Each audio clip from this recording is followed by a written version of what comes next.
Okay, so have you ever, like, bitten into a chicken wing Oh, and yeah. you almost swallowed the bone? Oh, yeah, I know the feeling. It's, like, one of the worst. The worst. But have you ever stopped to think, like, where did that bone come from? All right. Not, like, biologically, but cosmically. Okay. That's what we're diving into today. The unsettling possibility that the distribution of skeletons throughout the universe is actually, like, a carefully managed system, and we're just starting to glimpse the gears. You know, it's funny you should say that because it brings to mind a term that I was thinking about before we started recording. Okay. Cosmic horror. Ooh. It's this genre that blends the awe of the unknown with a healthy dose of existential dread. Right. Think of it as the feeling you get when you stare into the night sky and realize just how vast and indifferent the universe really is. And within this vast, indifferent universe, we find our first character, Okay. the Auditors. The Auditor, or Mr. Bone Audit, as Yeah, some. right. He wasn't always the cosmic accountant of bone distribution. Right. He was once human, Oh, wow. just like you or me, Oh? who stumbled into this role.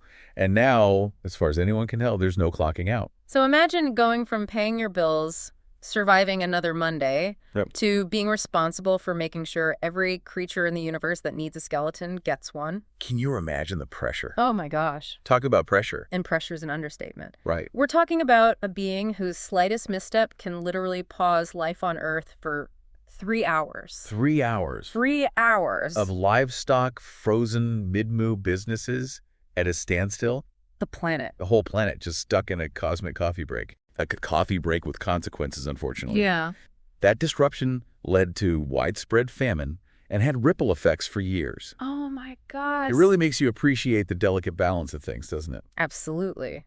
But here's where it gets really interesting. Right. This being this, like, cosmic being who's responsible for such a monumental task Right? operates out of a shockingly normal office. Well, as normal as an office with interdimensional portals, Right. a carnivorous staff, Right. Of course. and a whole department for fairies can be. Right. It's like someone took the most mundane aspects of an office job, Yeah. staff meetings, paperwork, that one guy who always forgets his ID badge. Oh, yeah, he's always there. And injected them with cosmic horror. Right. What do you think that juxtaposition is trying to tell us? It's like, is this normalcy meant to highlight the absurdity of his job?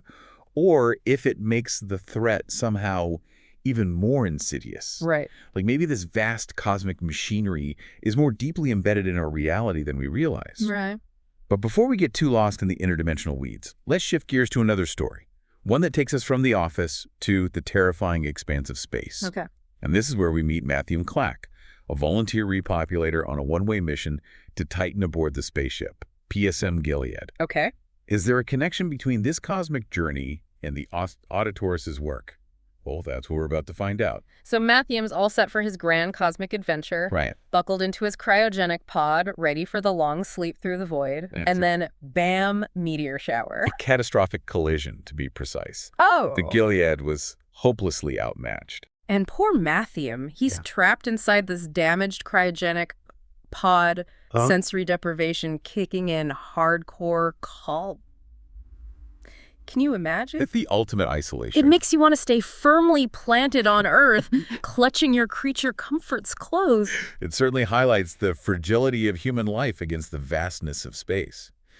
But speaking of navigating the cosmos, Yes. this is where we meet a new character, Jabish. Jabish is, well, he's something else. Yeah, he's a piece of work. Here's a being who casually shrugs off the vacuum of space like it's a light breeze, Right. rocks a carapace claw, whatever that is, Huh. and navigates interdimensional portals like he's hopping subway lines. Just another day at the office. Right. It's enough to make your head spin. It really is. And let's not forget his task. He's been sent to retrieve a very specific package from the wreckage of the Gilead. A package that just happens to be roughly the size and shape of our friend Matthew. Interesting. Still chilling or not chilling so much anymore out in deep space? Coincidence? I think not. I don't think so. The plot thickens. It really does. What's interesting here is Jabish's demeanor. Okay. He doesn't seem fazed by any of it. Right. He retrieves what we can only assume are Matthew's remains with the same urgency as someone picking up takeout. It's just another Tuesday, right? Exactly. Portal here, snag a frozen corpse there, maybe catch an interdimensional game later. Why not? It makes you wonder, what kind of world does Jabesh come from, and where does someone like Matthew or even us fit into all of this? Right. It begs the question, is Jabesh part of the Auditor's system? Is he a cosmic delivery guy for a much larger unseen network? Right. We don't have all the answers yet, but the pieces are starting to come together. Okay. Meanwhile, back on Earth, a different kind of mystery is unfolding. Ooh. One that might reveal another layer of the Auditor's influence. Okay.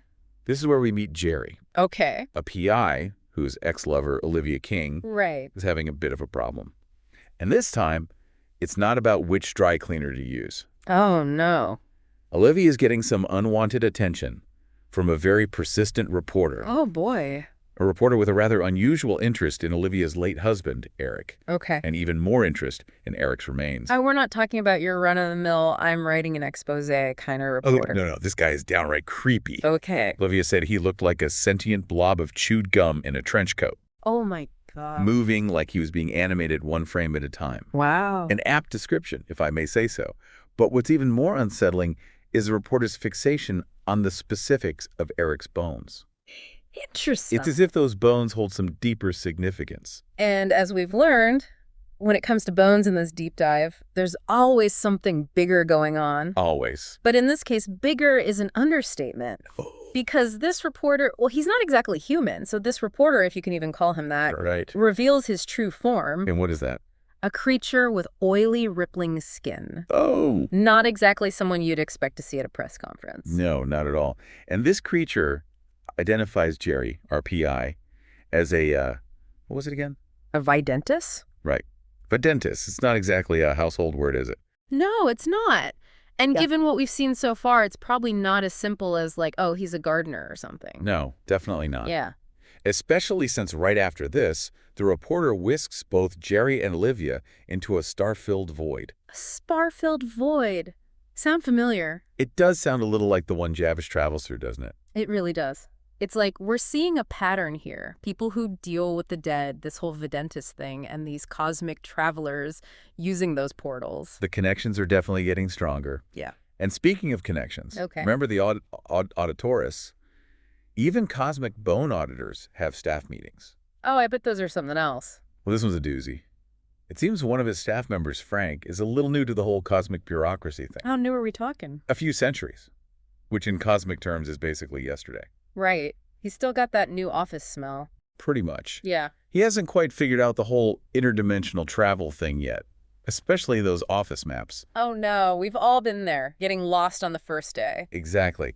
And in Frank's case, getting lost meant accidentally parading a bunch of baby bone creatures, Castiebi, through human resources. Baby bone creatures. Castavi. Okay, first fairies. Now this office just keeps getting weirder. What's in the break room? Black holes and coffee. But why is HR a problem? Well, remember the carnivorous staff. Turns out they have very specific dietary needs. Oh no, poor Frank. He really walked those Castievi into the lion's den, huh? You could say that. But the bigger question is, why all this focus on baby bones? What's so important about them? Yeah, it's like they're more than just part of the cosmic skeleton supply closet. Right. It suggests that the Auditorus isn't just managing existing skeletons, but overseeing the entire life cycle of bones on a cosmic scale. So from creation to... Well, you get the picture. Yeah, not the prettiest picture. So we've got the Auditorus, this cosmic bone auditor, potentially connected to Jabesh, a corpse collecting portal hopper. We've got a reporter obsessed with bones who calls Jerry a videntis and whisks them away to a place you can only get to through a specific kind of travel. And then there's Shinetooth, a resident ghoul, meticulously cleaning bones while listening to self-help affirmations. Don't forget the Costa Divi. Oh yeah, the Castievi. It's a lot to process. Yeah. Is there a through line here, something that ties it all together? It seems very likely. These seemingly separate narratives all point to a much larger system at play. A system that governs life and death skeletons and souls across the vast expanse of the cosmos. It's almost as if someone or something is meticulously managing the very fabric of existence, ensuring that everything runs well, maybe not smoothly, but according to a plan. A plan that we are only just beginning to understand. Which brings us to the biggest question of all. Where do we fit into this cosmic equation? Are we just cogs in a machine? Are skeletons preordained? Are fates predetermined? Or do we have some say in all of this? Are we perhaps more of a dentist than we realize? Those are questions we should all be asking ourselves. And on that note, we've come to the end of another deep dive. We've explored the strange world of the Auditors, encountered creatures that defy explanation, and stumbled upon a cosmic mystery that stretches beyond our comprehension. What do you think is really going on here? Let us know your thoughts, your theories, because here at the Deep Dive, we believe the most unsettling truths are often the ones we find in the shadows of the unknown. Until next time, keep exploring, keep questioning, and keep an eye on those bones.